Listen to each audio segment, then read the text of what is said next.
You are paralyzed.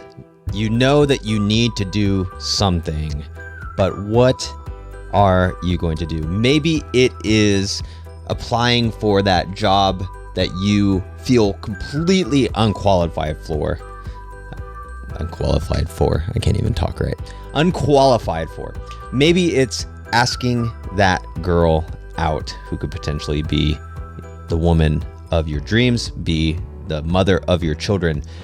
Maybe it's making the leap to be an entrepreneur. Whatever those things might be, there is fear behind the decision that you're going to make. And this fear typically is a world collapsing, end of the world type fear that enters into us and makes it seem as though if we do the wrong thing, everything is going to die. What is up?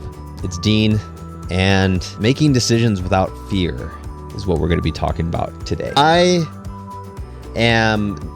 have had so many different opportunities that would not have happened if there wasn't a decision made based out of fear. I shouldn't even say based out of fear. There's always an element of fear involved. One of the biggest decisions I made was joining the military. At the time, it was 9/11. It was literally September 11th, 2001 had occurred, and about 3 years prior, I was going to join the Army. I was going to join the military. I'd always wanted to join the Air Force, but for whatever reason, things switched to where I wanted to join the Army. And so a few years prior to 9/11, I was going to join and be a weapons and missile systems repair guy in the United States military. But at the time, a girlfriend that I had in high school basically said, you know, if you go into the military, we're not going to be together anymore. And I basically was like, well, that sucks. All right, well, I guess I won't go. So I didn't. We ended up breaking up anyway. And years later, 9/11 happened, and I decided, you know what? I am going to join the military, despite not having any plan of what I'm going to do after, despite everything being, I didn't have a degree, I wasn't going to college, I had no real plan of what I wanted to do. I literally just wanted to join the military, partially because of the money. I didn't really have a great job or anything like that, and partially it was because it's just something I kind of always wanted to do. And so I ended up taking the ASVAB, and I scored pretty high, despite the fact that I pretty much flunked out of college. I can't even talk. Not out of college, out of high school. Anyway, despite the fact that I virtually just flunked out of high school, that's a whole nother story, which I might share later on. But I ended up scoring really high on the ASVAB, and the ASVAB is basically the test that you can take in the United States military that tells you what jobs you can do. And I had my pick of virtually every single job. And one of the best ones was what was called a 96 Bravo at the time, which I believe is a 35 Foxtrot right now, which is an intelligence analyst. And it sounds really cool, and it actually was, but only when I got deployed to Kuwait about 8 years later. But I got to become an intelligence analyst, which was one of the best jobs in the military. I go to boot camp, and it was it was interesting. It was tough, but it was actually what was most boring. What was the toughest part was how boring it actually was. And we would go, and then wait for the most of the day, and then go, and then wait for most of the day. But there was so much that I had learned through boot camp, and then eventually advanced training, where I learned my job as an intelligence analyst. And then from there, it set me on the path of briefing generals, 1-star, 2-star, and above generals. And eventually when I was deployed, which was eight years later, I was every weekend briefing high level generals with this would be the equivalent of CEOs of Fortune 500 companies, Fortune 50 companies. And so I shared this story because I had no clue what I was going to do. Plus I was afraid internally. I was afraid. I wasn't going to college. I had no idea what I was going to do when I got out of the military. I was only going into the reserves, which meant I had to find a job afterward. Didn't know where that was going to lead. Right after I joined the military and I got back from all of the training and everything like that, I met she was going to be my wife, but at the time my girlfriend, and I needed to figure out how could I make her my wife. I had no job, I had nothing, right? And so all this fear was there that was constantly there, to include, okay, if I get this job, if I go for this job, which is the easy job, I'll get it, but I'm not going to make enough money, right? So I ended up getting a job that was at a civil engineering company, and I was literally a secretary, and which is not bad. I actually enjoyed it. It was probably one of the funnest jobs I've ever had. But I got a job as a secretary, administrative assistant, which they call, and I started applying to places that were way above my league.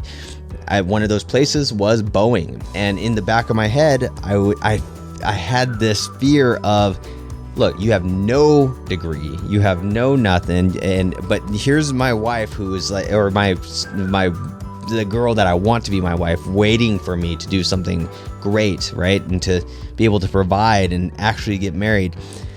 And I started applying to these places that I felt way inadequate. And lo and behold, it was really cool. I ended up putting on my resume that how did I say it? Oh, I was going to University of Phoenix or something like that, where I could say that I was going for my bachelor's degree. So I said in process of bachelor's in business or something like that. And Vanguard University, that's where it was. Anyway, and so on my resume, I put that. That triggered something in the algorithm at Boeing to let me at least get an interview. I got called, ended up getting the position, which was crazy. It was so cool that happened, but it was a risk that the hiring manager was taking. I ended up getting my bachelor's in business free from Boeing. They paid for literally everything. It was absolutely amazing. And then from there was always some kind of decision that had some fear attached to it. The decision for my wife to start staying at home with our kids, that's taken away our income, like half of it, right? She was actually even making more than me working at Boeing as well. And that's another story. And then going out on my own as an entrepreneur, that was even scarier because now everything went on me. So all of every single decision that I was making had an element of fear around it. Okay. So that said, with all of that, I'm going to tell you the hard reality, but it's also a reality of immense hope. Every decision that you are going to make that is worth anything is going to have some amount of fear attached to it. And part of that is because we have inbuilt in us a trigger to keep us from getting hurt, right? But a lot of the fears that have been instilled in us in today's world are because of how we were educated. And so it is not your fault when you have a fear about becoming an entrepreneur, when you have a fear about doing some project that might crash and burn. If you have a fear about failing, if you have a fear of losing someone, a lot of this is built into our system, our school system and our education system, that failure is a bad thing. Reality is that failure often is one of the best ways to learn how to do great things. Okay. everything that I quote unquote have failed at. I've worked in corporate America and tried to become a manager at Boeing, and I failed. I was not able to become a manager there. That forced me to become an entrepreneur. And because I needed to make more money to support my family, and so I had to get a side business because I could not make it into management. No matter how hard I tried, I had pigeonholed myself so much, and I failed at becoming a manager at Boeing. So then I started a side business. I failed at home IT. I failed at business IT. I failed, and don't get me wrong, I made money in each one of these things, but I failed to build a business out of it. Failed at home IT, business IT, web design, information products. Each one of those made me more money. And when I say failed, it means that it is not what I do now. It is not the business that I had that I have grown into one of the Inc. 5000 fastest growing companies in 2022. It's not one of those businesses.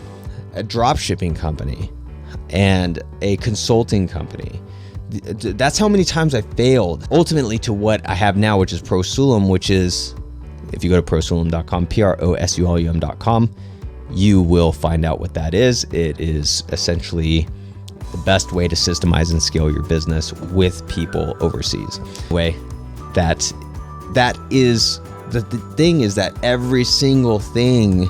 Could you imagine if I said, hey, you're gonna start a business. It's gonna be a drop shipping business, and you're gonna fail at it. Can you imagine if someone said that to you? My drop shipping business was doing $2 million a year in revenue, $2 million a year, and I let it go. I stopped doing it. I failed at it. Most people would freak out if they'd be like, why did you do that? Because it wasn't what I was called to do. Right now, if I was afraid to start it, I would not be where I am now, because my drop shipping business led me to one of the guys who helps me to get real estate and invest in different types of real estate stuff. And he looked at my schedule and said, hey, how is it that your schedule is totally full, even though you're doing $2 million a year in revenue on this business? Your schedule is empty, I should say. Your schedule is, your calendar is empty. And I shared with him how I outsource. And he was like, can you do that for me? And so then I consulted for him. And then I built out his workforce. And then other people wanted it, and other people wanted it, and other people wanted it, until it is what it is today. Okay. But if I had the fear of starting a business and I knew it was going to fail, and I decided not to do it, I would not have the freedom that I have right now. So, decisions. Fear is a good thing. The fear should let you count the costs. It should allow you to see what is the risk versus the reward. But every single time I've done that, seen what the risk and reward is, it has led to something better, even if it was a failure in the beginning. Okay? And I can tell you story after story after story. And the same goes for you.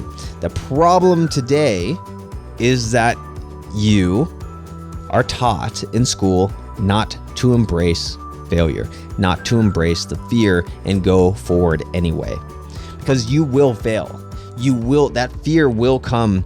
It might not be exactly what you think is going to happen, but your fear of whatever it might be, it will happen in some fashion or another. But the thing is, when you make that decision, you're going to be given the tools. You're going to learn the tools to overcome.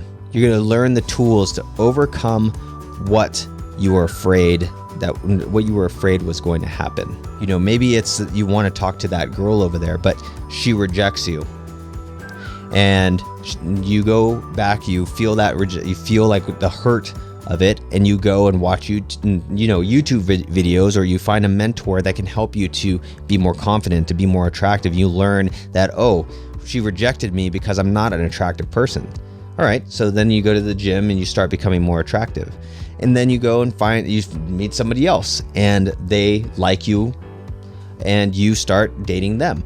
Or you get rejected again. And you find that it's not just because you don't look good, you're awkward in how you talk.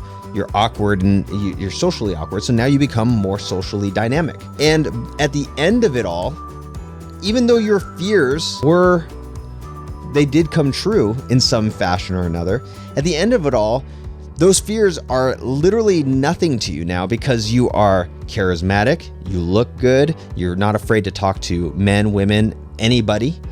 You are a supremely confident man who is able to carry himself in a very confident way in any situation from now on. And that leads you to much more high quality people, women, business associates, and so on in the future. These fears are going to happen, but it's really how you make the decision anyway. You learn from these fears. You jump in, you see it's not as bad as it is, even though it is going to be uncomfortable, and you become a better person over and over and over and over again. If you go and look at my it's a video on how to be more confident and so on and so forth. There's a video that I have on the channel, and I show you what I looked like a year and a half ago, and it is a completely different person. No wonder I wasn't confident, because I didn't look good. I didn't look confident. I was not attractive to anybody. But now, when I go out, I'm attractive to a lot of people, right? And so that makes me more confident. And so if I'm on stage like this, as opposed to what you'll see in that video, people are going to listen. It's just natural human behavior. Was I afraid to go to the gym? Yes. Was I afraid to get back into jiu-jitsu? Yes. Was I afraid to spend the money every 2 weeks to get my hair cut and even dyed? Yep. Was I afraid to start speaking to people on a regular basis? Yes. Was I afraid to speak to the opposite sex? Yes. Am I afraid to speak to guys who are twice my size and huge, who could crush me in a blow? Just crush me in one punch? Yeah, of course.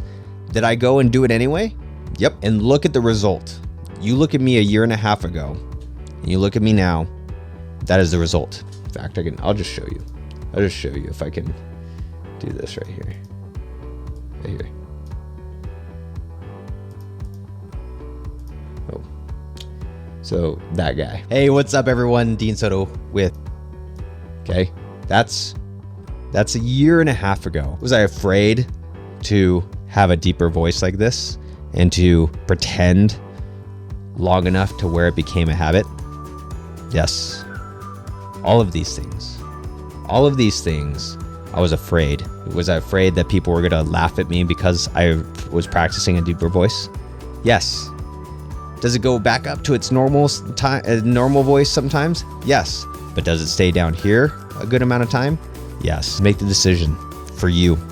You are going to be afraid, but at the end of the day, you are going to thank yourself and you're going to become a much better person. And that fear is there as a barrier to make you stronger. All right, it's Dean Soto, and I'll catch you in the next video.